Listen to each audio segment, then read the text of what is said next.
So my name is Rabbi Pesach and I think, the only voice, unfortunately, in Israel who's been very vocal in the media, calling out the CCP for really being behind the Hamas attacks on Israel and behind everything that's going on with Israel's enemies.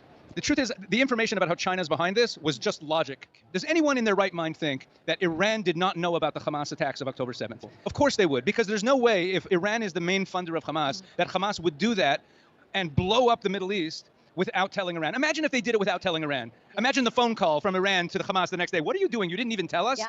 So using that same logic, if Iran and Hamas did this attack and didn't tell China, and China signed an agreement with Iran a few years ago, a 25-year strategic alliance, that they refer to as permanent. Imagine the alternative. Imagine the geopolitical situation in the Middle East gets blown up by the October 7th attack by Iran's proxy Hamas, and no one told Xi Jinping. It's absurd. We have to be fools to think that they weren't behind it. And then a few weeks into the war, Khalid Mashal, one of the leaders of Hamas, who's sitting in Qatar, by the way, he has a $10 billion portfolio, sitting in Qatar, living like a king, was being interviewed in Arabic. And what he said in this interview never made it to the Western media.